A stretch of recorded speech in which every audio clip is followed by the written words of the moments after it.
Pasar tradisional di sebuah kota kecil di Jawa Barat sudah lama jadi tempat warga menggantungkan hidup. Setiap hari, para pedagang datang sejak pagi, membuka lapak dan berjualan seperti biasa. Tapi di balik kegiatan harian itu, ada masalah serius yang sudah berlangsung lama. Sejumlah orang yang mengaku bagian dari ormas datang secara rutin meminta uang dari para pedagang. Mereka menyebutnya uang keamanan, padahal jelas-jelas itu pemalakan. Siapapun yang tidak mau memberi, dagangannya diacak-acak. Kalau melawan, bisa dipukul atau dikeroyok. Sudah banyak kejadian seperti itu, tapi tidak ada yang berani bicara. Preman-preman ini biasanya datang berkelompok, 2-5 orang. Mereka membawa atribut ormas, pakai rompi atau baju seragam dengan logo tertentu, dan berbicara dengan nada tinggi. Mereka menyasar pedagang kecil, penjual sayur, penjual gorengan, tukang buah, bahkan tukang kopi keliling. Mereka tahu pedagang kecil tidak punya kekuatan untuk melawan. Ada satu pedagang buah bernama Kang Asep. Ia sudah 10 tahun berjualan di pasar itu. Ia bercerita dalam sebulan ia bisa diminta uang 3-5 kali. Jumlahnya tidak selalu besar, tapi tetap saja memberatkan. Pernah satu kali Kang Asep menolak, dagangannya langsung ditendang. Buah-buahannya berhamburan, ia hanya bisa menatap dengan marah, tapi tak berdaya. Kalau saya balas, nanti saya yang habis, katanya. Cerita lain datang dari Bu Sumarni, penjual ikan. Ia sering dipalak 2 laki-laki yang mengaku dari ormas tertentu. Setiap Jumat mereka datang dan menagih. Awalnya 10.000, lama-lama naik jadi 20.000. Kalau telat, mereka marah dan membentak-bentak. Pernah sekali Bu Sumarni tidak memberi karena sedang rugi. Salah satu dari mereka menyiram lapaknya dengan air kotor. Dagangan rusak, pembeli pergi. Para pedagang dan warga sebenarnya sudah sangat resah. Tapi karena takut, mereka memilih diam. Ada yang pernah mencoba melawan, tapi justru dipermalukan di depan umum. Preman-preman ini merasa kuat karena mereka datang berkelompok dan membawa nama ormas. Polisi jarang sekali turun tangan, dan kalaupun datang, para preman itu biasanya sudah pergi. Beberapa warga mulai membicarakan masalah ini diam-diam. Mereka sadar kalau terus dibiarkan, semua orang akan makin tertekan. Namun mereka juga paham melawan tanpa rencana bisa jadi bumerang. Itulah kenapa meskipun semua tahu ini salah, belum ada yang berani mengambil langkah nyata. Situasi ini terus berulang setiap hari. Para pedagang tetap berjualan, tapi mereka hidup dalam ketakutan. Bahkan anak-anak mereka pun tahu soal pemalakan ini. Banyak anak yang bertanya, kenapa orang tuanya selalu murung pulang dari pasar?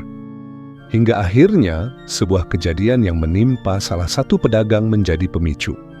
Seorang ibu, janda dengan 3 anak, mengalami perlakuan yang sangat kejam dari para pemalak. Kejadian itulah yang akhirnya menyatukan semua warga dan memulai perlawanan terhadap para pemalak itu. Dan dari sinilah cerita sebenarnya dimulai. Setelah bertahun-tahun, pola pemalakan di pasar itu makin menjadi-jadi. Oknum ormas tidak lagi datang hanya seminggu sekali, tapi bisa 2-3 kali dalam seminggu. Jumlah uang yang diminta juga makin besar, dan tak jarang mereka sengaja menargetkan pedagang yang tampak lemah atau baru berjualan.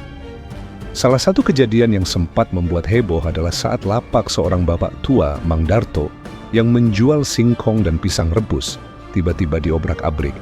Pagi itu, Mang Darto tidak punya cukup uang karena hasil jualannya sepi seminggu terakhir. Ia mencoba menjelaskan dengan sopan, tapi salah satu dari 3 orang ormas yang datang langsung menendang termos dagangannya.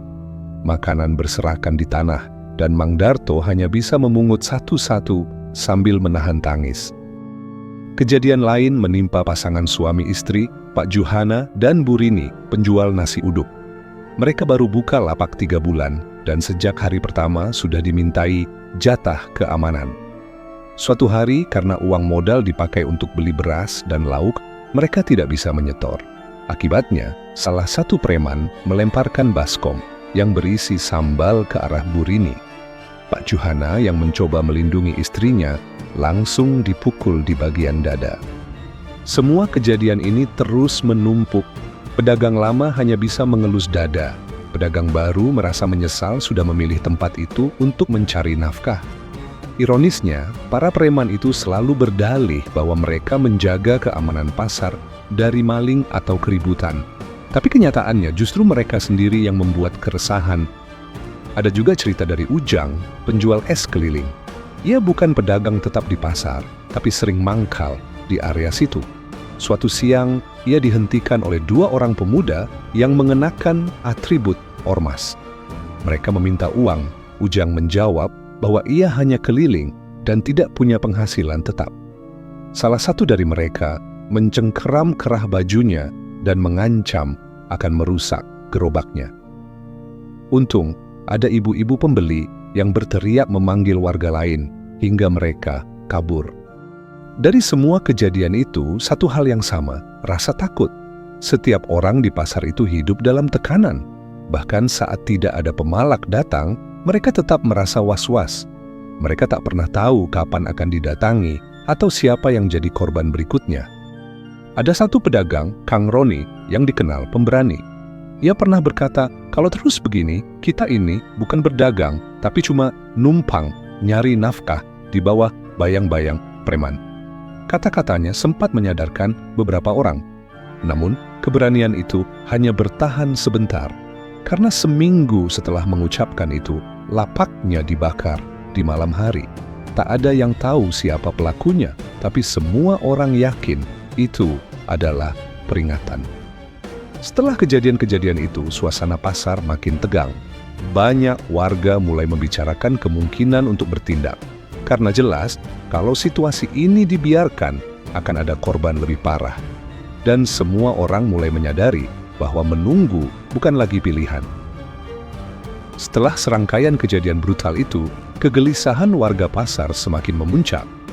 Ketakutan tetap ada, tapi amarah pelan-pelan mulai mengalahkan rasa takut. Orang-orang yang semula hanya berani mengeluh di dalam hati, mulai berani berbicara pelan-pelan satu sama lain. Mereka mulai menyadari bahwa jika terus diam, tak akan ada yang berubah. Dari sekian banyak pedagang, muncullah sosok pria parubaya bernama Pak Ridwan. Ia dikenal sebagai penjual alat-alat rumah tangga, lapaknya cukup besar, dan ia sudah lebih dari 15 tahun berdagang di pasar itu. Selama ini, ia bukan tipe yang suka cari ribut, tapi ia juga bukan tipe yang mudah tunduk. Pak Ridwan pernah beberapa kali menolak memberikan uang pada para pemalak, dan untungnya ia punya banyak kenalan dan dianggap disegani oleh para pedagang lain. Saat lapaknya pernah diancam, justru banyak pedagang yang datang membantunya. Melihat situasi yang makin tidak terkendali, Pak Ridwan memutuskan untuk mulai mengajak warga berdiskusi. Ia tidak membuat keributan, tapi mulai mengunjungi lapak-lapak pedagang dari satu ke yang lain. Ia bicara secara langsung, to the point. Kita harus kompak. Kalau ada yang dipalak, kita datang bareng-bareng. Jangan biarkan satu orang melawan sendirian, begitu katanya. Respon warga beragam. Ada yang langsung setuju, ada juga yang masih ragu. Tapi satu hal yang pasti, orang-orang mulai mendengarkan. Mereka melihat bahwa Pak Ridwan tidak sekadar bicara, tapi juga benar-benar peduli. Ia menyusun rencana sederhana. Jika ada satu lapak dipalak atau diganggu, semua pedagang sekitar akan mendekat. Mereka tidak akan memukul atau membuat kerusuhan, tapi akan menunjukkan solidaritas. Jumlah mereka akan jadi kekuatan. Pak Ridwan lalu membentuk kelompok kecil berisi sekitar 10 orang pedagang senior. Mereka mulai mendata pedagang-pedagang yang pernah dipalak, mencatat waktu-waktu para preman biasanya datang, dan mendiskusikan pola kehadiran mereka. Data ini dikumpulkan bukan untuk melapor ke pihak berwajib yang selama ini lambat bergerak, tapi untuk mengatur pola perlawanan warga sendiri. Gerakan ini berkembang perlahan. Para pedagang mulai saling memberi kabar lewat grup WhatsApp yang dibuat khusus. Jika ada yang merasa terancam, mereka tinggal kirim pesan, dan dalam waktu singkat, beberapa orang akan datang membantu. Beberapa pemuda pasar yang biasanya membantu mengangkut barang juga dilibatkan sebagai pemantau. Warga mulai merasa punya kekuatan. Mereka tidak lagi sendiri. Mereka tahu jika satu orang dipukul, maka 10 orang akan datang membela. Ini bukan lagi soal lapak atau uang, tapi soal harga diri. Pasar itu milik mereka, dan mereka tidak akan membiarkan siapapun menguasainya dengan cara menebar ketakutan. Pak Ridwan pun memberi pesan penting dalam setiap pertemuan kecil mereka. Kita bukan mau bikin rusuh, kita cuma mau dihargai. Kalau mereka datang dan memaksa, kita hadapi. Kalau mereka memukul, kita lawan. Tapi semua harus kompak, jangan ada yang mundur. Dari situlah semangat mulai menyala. Pedagang kecil yang selama ini hanya bisa diam, kini punya harapan. Pasar yang tadinya dipenuhi wajah murung, perlahan berubah. Tidak lagi sepenuhnya aman, tapi kini ada perasaan bahwa mereka bisa melawan. Dan semua bersiap karena mereka tahu, cepat atau lambat, ujian besar akan datang. Suatu hari, di ujung deretan pasar, ada seorang ibu bernama Bu Yanti. Ia menjual gorengan di atas meja kecil dengan tenda seadanya. Bu Yanti adalah janda, suaminya meninggal 3 tahun lalu karena kecelakaan kerja. Sejak itu, ia menjadi tulang punggung bagi 3 anaknya yang masih sekolah. Penghasilannya pas-pasan, kadang cukup, kadang kurang. Tapi ia tidak pernah mengeluh. Ia dikenal ramah dan pekerja keras. Selama ini, Bu Yanti memang sering dimintai uang oleh pemalak. Jumlahnya tak seberapa, tapi sangat membebani. Beberapa kali ia terpaksa tidak membeli bahan baku karena harus menyisihkan uang untuk setoran. Namun pagi itu, ia memutuskan menolak. Alasannya jelas, anak-anaknya butuh uang untuk biaya sekolah dan ia tidak punya sisa uang sedikit pun. 3 orang pemalak datang seperti biasa, mengenakan rompi ormas. Salah satu dari mereka langsung berkata dengan nada keras, meminta uang. Bu Yanti menjelaskan bahwa kali ini ia benar-benar tidak bisa memberi. Tapi mereka tidak peduli. Mereka mencaci, menyebutnya pelit, bahkan mengancam akan membongkar lapaknya. Bu Yanti tetap menolak, kali ini dengan nada tegas. Salah satu dari mereka emosi. Ia mendorong meja dagangan Bu Yanti hingga semua gorengan jatuh ke tanah. Minyak panas tumpah dan Bu Yanti pun ikut tersungkur karena terdorong. Tak cukup sampai di situ, salah satu dari mereka menampar Bu Yanti hingga terjatuh. Beberapa orang sempat berteriak, tapi suasana berlangsung cepat. Para pemalak itu tertawa dan hendak pergi. Namun pagi itu berbeda. Seorang pemuda yang melihat kejadian langsung berlari ke tengah pasar dan meneriakkan, Ibu Yanti dipukul, lapaknya diacak-acak. Suaranya mengundang perhatian. Dalam waktu kurang dari 2 menit, puluhan pedagang berlarian menuju lokasi. Beberapa membawa alat seadanya, tongkat, besi bekas, atau bahkan hanya sapu. Tapi wajah mereka penuh amarah. Para pemalak belum sempat pergi jauh. Mereka terkejut melihat kerumunan besar mengejar. Salah satu dari mereka mencoba melawan, tapi langsung dihantam kayu oleh pedagang ikan. Yang lain dipukul dari belakang oleh penjual ayam. Dalam waktu singkat, ketiganya terkapar. Beberapa warga menahan agar tidak berlebihan, tapi amarah sulit dibendung. Mereka dihajar habis-habisan. Bu Yanti dibantu berdiri oleh beberapa ibu-ibu. Ia menangis, bukan hanya karena sakit, tapi karena akhirnya ada yang membela. Warga dan pedagang yang selama ini diam, hari itu akhirnya bicara lewat tindakan. Mereka tidak mau ada korban lagi. Kejadian pagi itu menjadi titik balik. Seusai kejadian, pasar tidak langsung kembali tenang. Tapi ada perasaan baru yang tumbuh, keberanian. Semua orang sadar mereka tidak bisa terus menunggu. Dan mereka tahu, setelah ini, para pemalak pasti akan balas dendam. Tapi mereka sudah siap, karena pasar itu milik mereka, dan mereka tidak akan membiarkan siapapun menguasainya dengan ancaman. Kabar tentang pemukulan 3 pemalak itu menyebar cepat, bukan hanya di lingkungan pasar, tapi juga sampai ke telinga kelompok ormas yang biasa mengelola wilayah tersebut. Mereka tak terima anggotanya dihajar begitu saja. Dalam beberapa jam saja, grup WhatsApp mereka dipenuhi kemarahan. Ada yang menyarankan segera membalas. Ada pula yang mengusulkan agar datang dalam jumlah besar dan menghajar balik pedagang-pedagang yang dianggap lancang. Di sisi lain, warga pasar juga tidak tinggal diam. Mereka tahu betul bahwa kejadian kemarin pasti akan memicu balas dendam, tapi tidak satu pun dari mereka merasa menyesal. Justru sebaliknya, kejadian itu menyatukan mereka lebih kuat. Rasa takut perlahan tergantikan oleh rasa saling percaya. Mereka sadar jika mereka bersatu, mereka bisa menang. Pak Ridwan segera mengumpulkan perwakilan pedagang malam itu juga.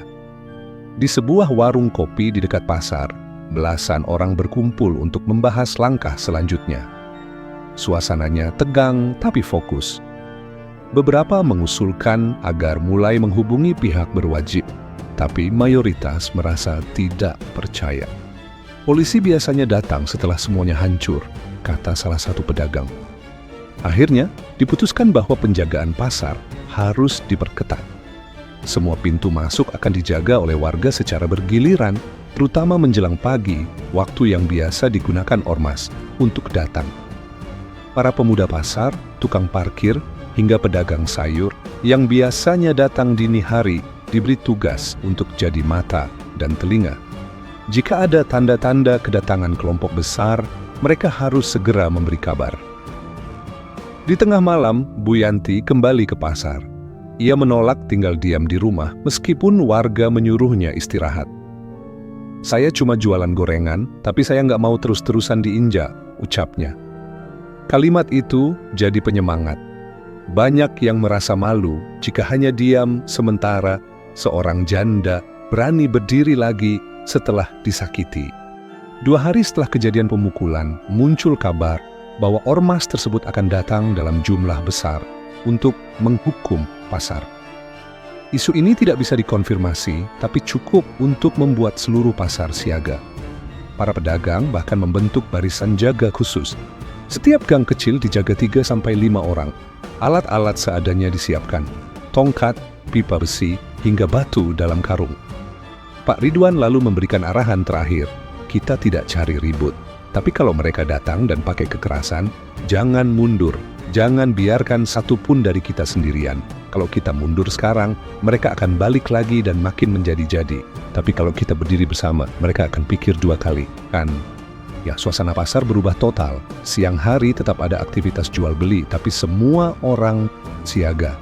Mereka tidak lagi bekerja dengan tenang, tapi dengan mata waspada. Bahkan beberapa ibu-ibu yang biasanya hanya berjualan kecil, ikut menyimpan pisau di bawah meja, bukan untuk menyerang, tapi untuk berjaga.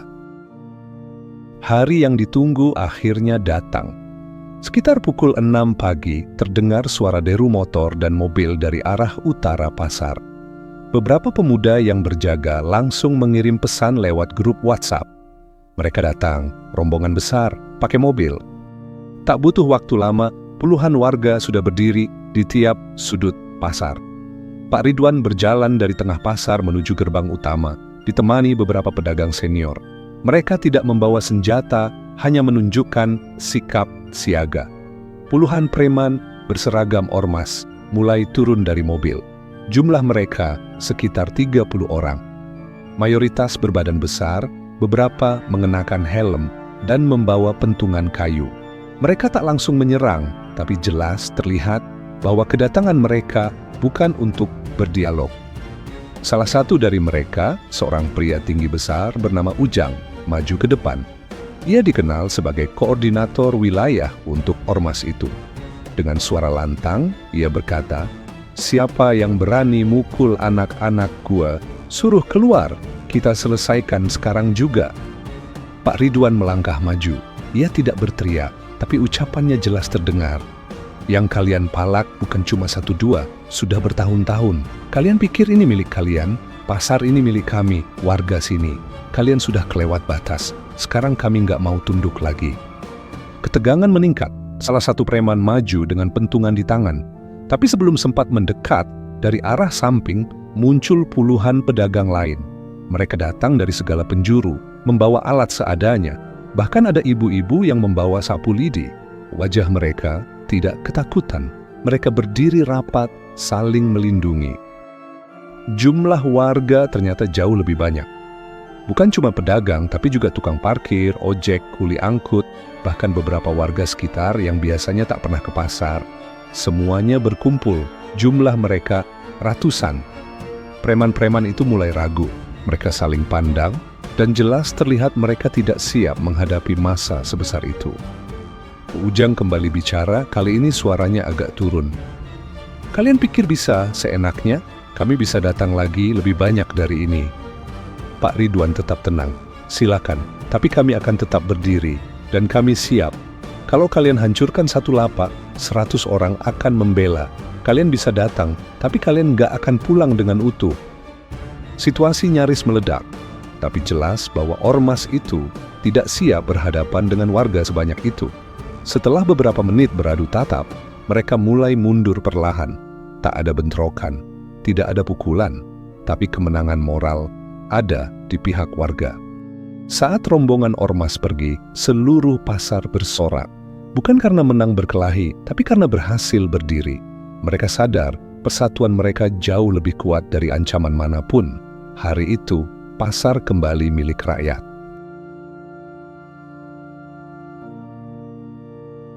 Tapi mereka tahu ini belum akhir. Masih bisa ada serangan balik, masih bisa ada tekanan lain. Tapi satu hal sudah terbukti. Jika rakyat bersatu, preman pun bisa mundur tanpa harus dihadapi dengan senjata. Setelah rombongan ormas itu mundur, suasana pasar berubah drastis. Warga dan para pedagang yang tadinya siaga penuh kini bersorak lega. Tapi bukan sorak kemenangan yang angkuh, melainkan sorakan penuh rasa syukur dan kebersamaan. Mereka sadar, bukan karena kekuatan fisik mereka menang hari itu, tapi karena mereka bersatu. Itu kekuatan yang selama ini tidak pernah mereka sadari. Beberapa pedagang menangis. Ada yang langsung sujud syukur di depan lapaknya. Bu Yanti yang duduk di atas bangku kayu di dekat warung kopi dipeluk oleh beberapa ibu-ibu. Ia tidak bicara banyak, hanya menatap langit sambil mengusap air matanya. Lapaknya memang sempat hancur, tapi hari itu ia merasa punya rumah di antara orang-orang yang membelanya. Pak Ridwan tidak langsung pulang. Ia keliling pasar, menyalami satu persatu warga yang ikut menjaga. Ia tahu bahwa ini bukan akhir dari semua masalah, tapi setidaknya satu langkah besar telah berhasil dilalui. Ia lalu berdiri di tengah pasar dan bicara kepada semua yang berkumpul.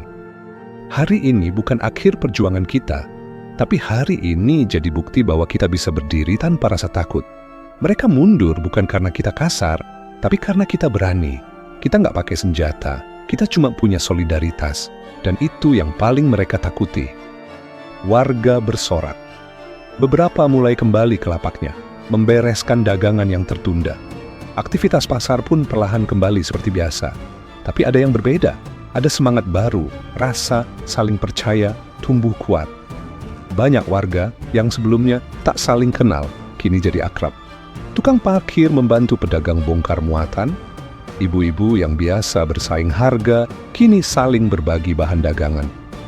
Dalam seminggu setelah kejadian itu, tidak ada lagi pemalak yang datang.